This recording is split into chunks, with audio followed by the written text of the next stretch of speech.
Welcome to Inside Track from Planet Tracker, a series of podcasts where we talk about some of the key themes the investment and finance community needs to know about for COP27 this November. I'm Peter Elwin, Director of Fixed Income and Head of the Food and Land Use Programme at Planet Tracker, and in each episode of Inside Track, my guests discuss the finance community's role working alongside policymakers to transform sectors and systems, and offer some insights to help us navigate the negotiations in Egypt. Welcome back to Inside Track. In this episode, I'm delighted to welcome John Willis, Head of Research at Planet Tracker, and Rachel Hemingway, Head of the Transition Programme at the Climate Bonds Initiative. Rachel, perhaps you could take a moment to explain the work that Climate Bonds Initiative does. Thank you, Peter. And thank you very much for having me on your Inside Track today. I'm very pleased to be here. So the Climate Bonds Initiative is an international NGO that's focused on mobilizing the capital markets to fund action on climate change. It does this in three main ways. The first is through the creation of credible standards for investments in various activities, from renewable energy through to cement production. The second is through undertaking continuous analysis of the bond market to demonstrate what is and isn't credible and what's happening in the bond market. And the third way is through providing ongoing and targeted policy advice on sustainable finance to our partner governments around the world. Fantastic. Thank you. That sounds like a pretty busy schedule. Just before we move into the discussion, John, you're actually calling in from a conference at the moment. What are you doing today? I'm in Amsterdam today. I'm at an innovation forum, the future of plastics and packaging. We may come back to packaging at another stage in another of these podcasts, but we'll focus on sustainable finance for today. And just in terms of the finance community, COP27 could represent a breakthrough in green finance. And we need governments to actively lead the charge along with central banks when it comes to developing and implementing sustainable financial instruments. And in this episode, we'll be interrogating where sustainable financial instruments worked well and where they haven't. But first of all, I thought it would be good to start with a really basic question. Does sustainable finance work? John, maybe kick off with you. What do you think? Does sustainable finance actually work, or is it really just another form of greenwashing? I think it does work, and I think it goes at different paces for different types of finance, effectively. So let me just give a couple of examples. And I know that we've got an expert on here as well, so I'll be careful what I say. If you look at green bonds and some sustainability-linked bonds, actually they've grown very, very quickly, I would argue, from zero. Now, I know people want them to be a lot bigger, but remember that the size of these markets is trillions of dollars a time. So look, you've got things that work, I think, quite well. I'm not saying they're working perfectly, but they're certainly growing, which would imply that there's some demand for them. In other areas, quite frankly, it's incredibly disappointing. So if I look at instruments such as debt swaps, the first debt swap was in 1987 in Bolivia. And really, they haven't worked very well, and they're few and far between. There's been a whole variety of colours, as you know. We've had blue bonds. Really, we've only had a smattering of blue bonds. The answer is sometimes, Peter. And we probably ought to come back and talk about some of the sort of terminology, blue bonds, green bonds, and you were talking about debt for nature swaps as well. But Rachel, I mean, throw the question over to you. And perhaps, we sort of know the answer in the sense that you work for an organisation called the Climate Bonds Initiative, but maybe you still feel she'd be taking a lot of the initiative, and there's not a lot happening. What's the score from your perspective? Thank you, Peter. Yes, definitely. For sustainable finance, does it work? I would say yes, but it works when it's credible. And when I say credible, what I mean by that, I suppose, is that there's some independent verification, or there's some independent setting of the targets for the sustainable finance for what it's trying to achieve. So something that's labeled sustainable in the financial world is not necessarily sustainable. It's just a self-labeled instrument. It's like eco. Eco doesn't really mean anything. Sustainable doesn't really mean anything unless it's backed up or underpinned by some of the increasing amounts of independent guidance, frameworks, target setting initiatives that are coming out now. So there's a whole smorgasbord of independent financial sustainability performance targets is what we call them. Is like what you're aiming to achieve and how you're going to get there, as well as these things called key performance indicators, which are, what you should be choosing to focus on. So a key performance indicator would be something like greenhouse gas emissions, and a performance target would be something like a reduction by 20% in your greenhouse gas emissions by 20%.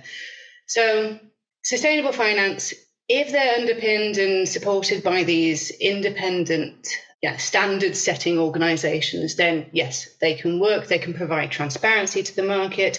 They can provide guidance to the market that there's investor demand for this, that issuers will issue against these because there's investor demand and because people want to get ahead of the regulatory curve to avoid future problems by addressing these problems in advance, as it were. But they don't always work. Just because something's labelled sustainable doesn't mean it's sustainable. So in essence, I would say, yes, they do, but not always. So you've got all this sort of green wall, all this money washing around looking for green investments. You've got that huge incentive to apply the green labels. And then, as you were saying at the start, basically anybody could slap a green label on anything and hope to attract all that money. So we've moved on from there, haven't we? We've now got some sort of standards developing. Yes. Yeah, there are a lot of standards in the market that are coming out from various places. There's you got ICMA, the International Capital Markets Association, are kind of the go-to standard setter in the international debt market. They provide the absolute basic needs of what you would want to see in a green bond, a sustainability-linked bond, a transition bond, what have you. And a lot of issuers issue against ICMA. It's the best known, and it's quite high level, so it's relatively easy and relatively flexible. In addition to that, there's more granularity coming in now. You have these things called taxonomies, which are essentially lists of activities that could be considered green. My organisation, Climate Bonds Initiative, we have our own taxonomy, which is mostly 1.5 degree aligned and provides certification as well for issuers in the debt market. So coming back to the original point, is there any value in sustainable finance? I'd say yes, but, or yes, when. And that but or that when is when it's credible, which means when it's science-based, it's externally set. These kind of ambition levels and targets are set by an external bodies such as ICMA, Climate Bonds Initiative, Science Based Targets Initiative, SBTI, Transition Partnerships Initiative. There's lots of us out there now setting these standards. So you've got to have a sort of a credible reason, if you like, for raising the finance, and then you've got to have somebody external sort of assessing and verifying and confirming that credibility, if you like. Yeah, basically. And so, I mean, both of you mentioned the point that, yes, sustainable finance sort of works, and you just sort of established one of the sort of key criteria for making it work, which is sort of credible verification. But I got the impression from what you were both saying that it's sort of worked better in some areas than some others. And I wondered, John, you mentioned this a couple of times in what you were saying. Are there areas where it's been particularly successful, and maybe there are areas where it hasn't been so far, but we want it to be? What's the sort of story in terms of the market's development? Yeah, I mean, a couple of points that both you and Rachel have made. Firstly, let's sort of look at frameworks, because that sort of allows you to think, are things being successful? In fact, are rules being followed? I think, we've just got to be realistic here, that what we've got is we're looking at financial instruments which are effectively driven by the capital markets. That's what we'd expect. That is the capitalist system. In these banks, you have a lot of extremely bright people who are actually paid to innovate and to create instruments. And it's not just in the environmental field, it's all over the place. Listeners of a certain age will know about the financial crisis, other ones won't.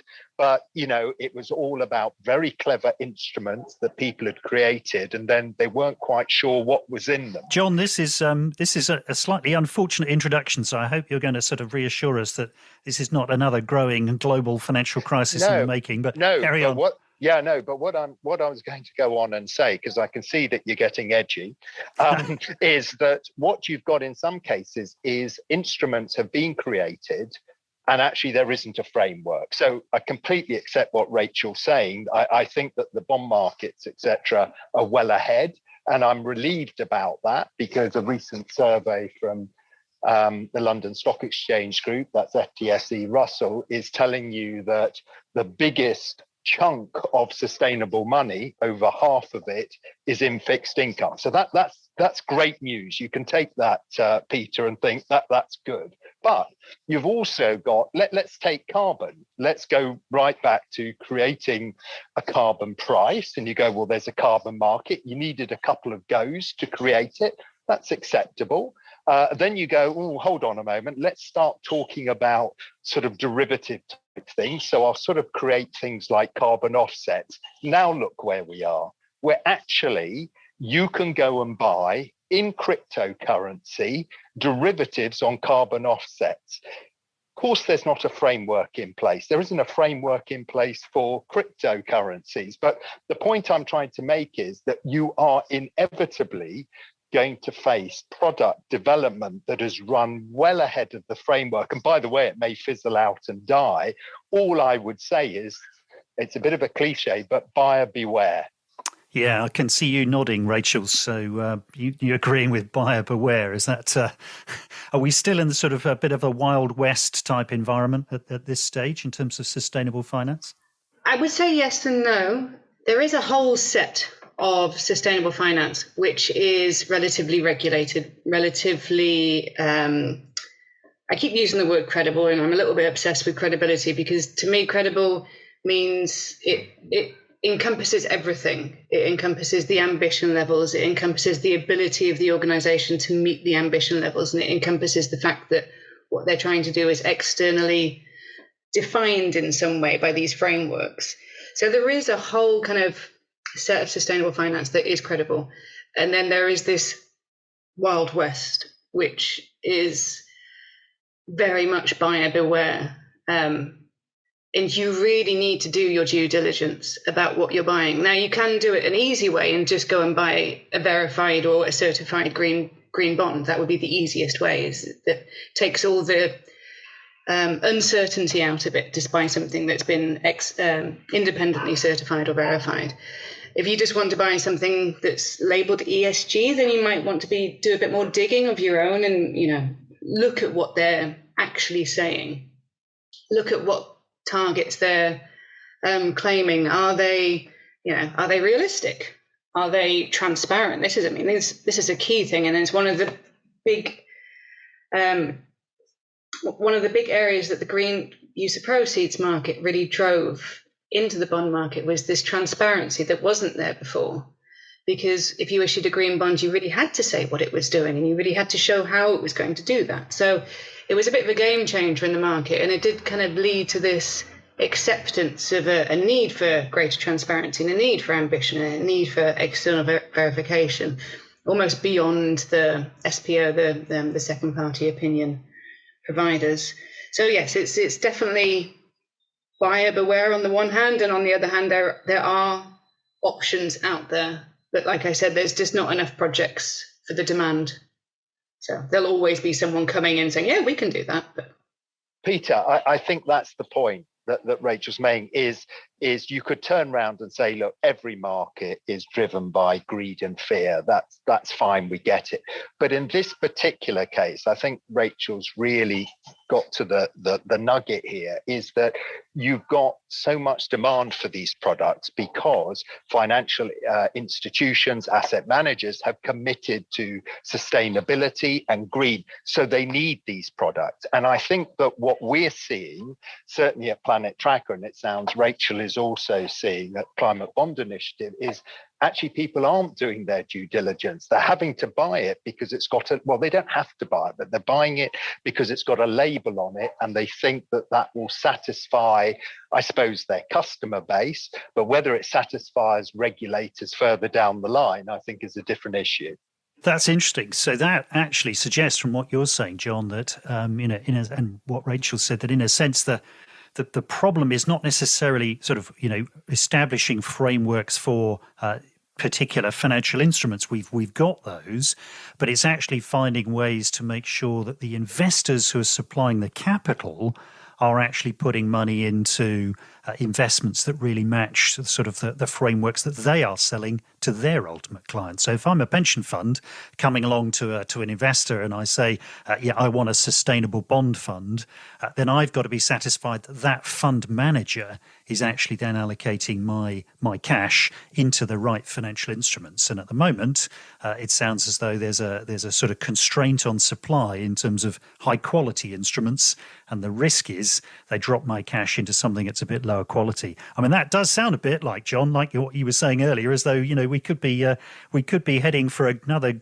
financial crash, but this time with a green edge to it rather than simply sort of fear and greed in the capital markets. I mean, do you think that's a fair concern, or am I over-egging things? Yeah, well, I think I'm going to use sustainability and ESG in the same breath, actually, and I know that's contentious, but for the sake of ease, let's do that. I think the problem now is that you've got a lot of assets in these areas, however they're classified. I mean, Rachel mentioned taxonomies and things earlier, but just broadly that people have classified it in this way. It's become a highly competitive area. And by the way, that's led to a further problem. So I'm sounding very bleak, but I just want people to realize these issues. So what the issue over cost is, it's very competitive, and Rachel's right. You better go and verify these claims, because if you don't verify these claims, whether it's a consumer doing it, whether it's a financial institutional regulator, they can come to you and say, well, it's not doing what it said on the tin. You go, well, I thought it was. But if you do go and verify it, then I've got to pay the verifier as well. So I can't do this on the cheap. And I've got to be competitive against those who perhaps want to chance it and don't verify it. I know what I would do. I'd be verifying it and squeezing the margin a bit, because I think that ultimately it could be a short-term gain.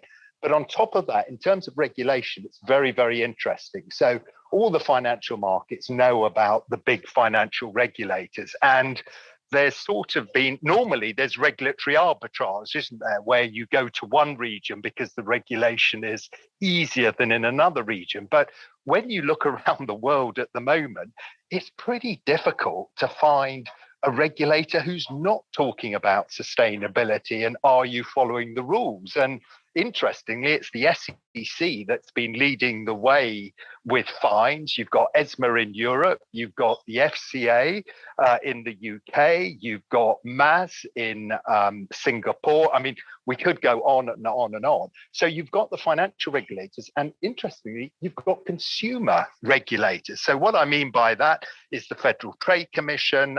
Take in Europe, you've got the European Commission. In the UK, you've got the advertising agencies, and they're coming in and saying, well, you're making green claims on products. Are they true? Now, go back to the view of the investor. If you're an asset manager, you've invested in these companies because you saw them as green, and a consumer regulator comes along and says, well, you're not green.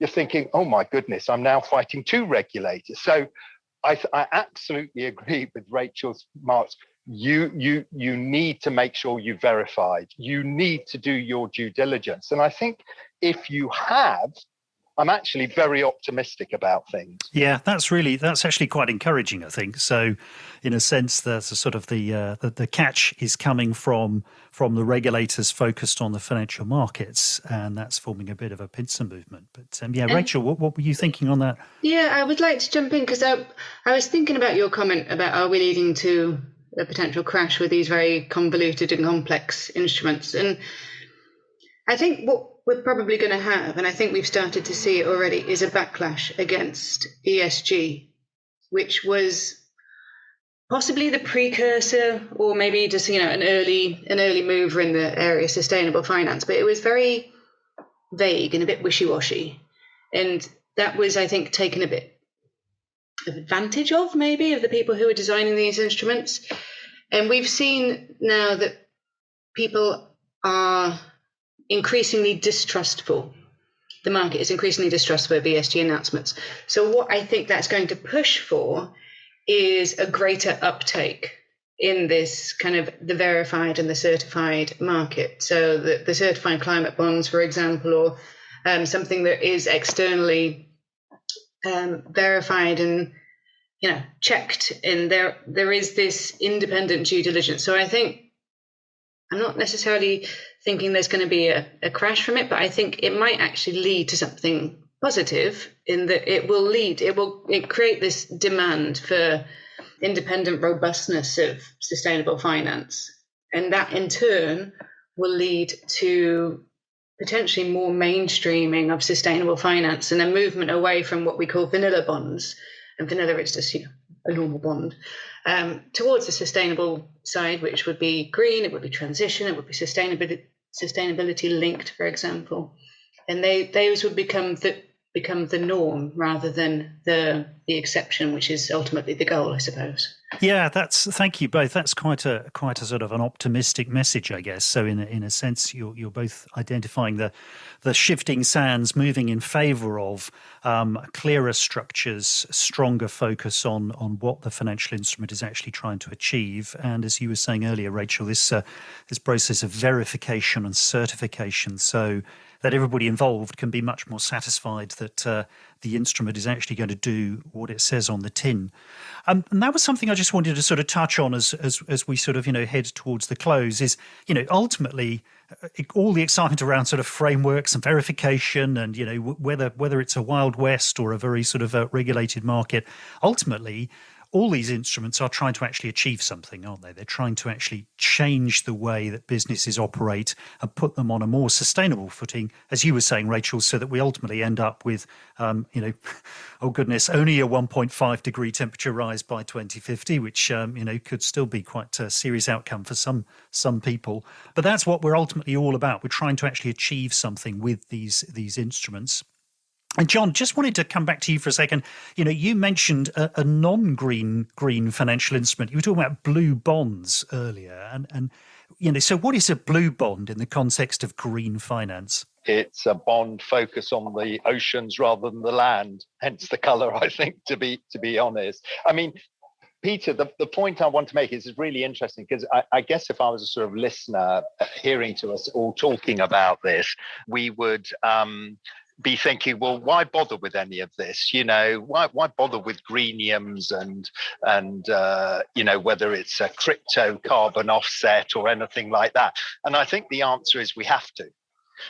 So we've got to get this right. I think there will always be blow-ups. There are blow-ups in the financial market the whole time, and everyone's trying to guess what the next one should be. So I don't think we should get obsessed with that, but we need the capital markets to work effectively and get behind these sustainable environmental and ESG concerns, because if it doesn't, the money will not be allocated in the right way. So if people just think about it, taxes are financial incentives to encourage action in one way or another. Subsidies are a flip side of that. We need to provide money to developing nations to deal with these issues. And if we don't, and I'm sure, the signs from the next COP27 are, you've got to pay up developed countries, otherwise we just can't develop this infrastructure, is crucial. So we cannot just afford to say, oh, let's forget the capital markets and move on. It's got to work. Yeah, that's, I think, really powerful point, John. Maybe the last question before we close is looking at COP27 from a sustainable finance perspective, what do we need to see? Is there anything specific you would like to see coming out of COP27, Rachel? I think there's a lot of things I'd like to see coming out of COP27. Okay, number one, I want to see delivery on pledges. That is over and above anything else that I would like to see. There was a lot said at COP26. There were a lot of commitments made.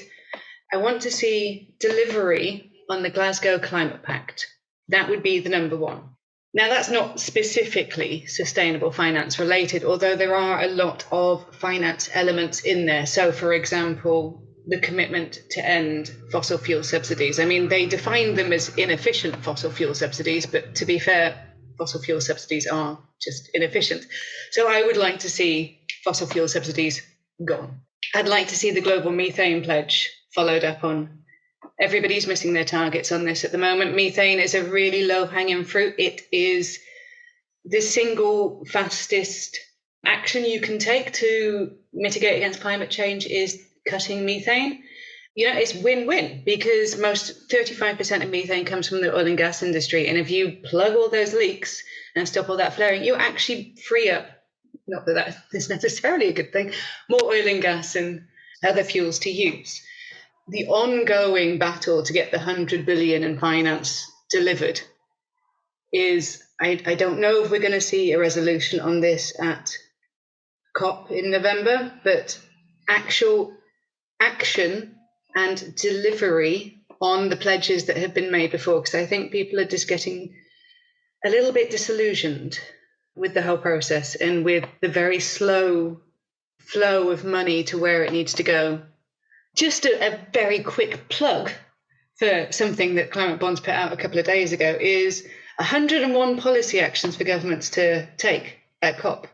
There's a lot of action that can be taken. There's a lot of action that needs to be taken. We're not going to achieve everything, but over and above everything else, do what you said you would do would be my big thing. That's really, that's a key takeaway, I think. John, is there anything that you were sort of hoping to see from COP27 from a sustainable finance perspective? Yeah, well, clearly I'm not sophisticated as Rachel because I don't have 101 or whatever the magic number was. Look, I'm going to sound like a rabid capitalist here. I think we've got to sort out the money. It's not going to work without the reallocation of capital, especially from developed to developing nations. They don't have the infrastructure. They're not going to do it unless they are some way compensated. So maybe a brutally simple answer, but I do think that's at the nub of things. Well, look, thank you both. Thank you to John Willis and Rachel Hemingway for joining me to discuss sustainable financial instruments today. I guess the key takeaway for me is that progress is being made. Things are developing in the financial markets, but as Rachel and John were both saying, in terms of COP27, we need to see actions and not words. And I think we all agree that the sustainable financial market works best when governments and central banks provide leadership. So we definitely need to see more of that at COP27. We've already seen some interesting developments in developed markets like the UK with green gilts, and we've seen leadership from countries like Chile and Uruguay, but not yet from key countries like Brazil with serious deforestation problems, and they're a key player in the global food system, which is going to be part of the solution. So lots to look out for. Watch this space at COP27. Still to come on Planet Tracker's Inside Track. In our next episode, we'll be talking about the transformation of our food systems and the critical role of the financial community in that. John Willis will be joining me again, and he'll be accompanied by Planet Tracker's CEO, Robin Millington. You can subscribe to Planet Tracker's Inside Track wherever you get your podcasts, or by going to Planet Tracker's YouTube channel. I'm Peter Elwin. Thanks for listening.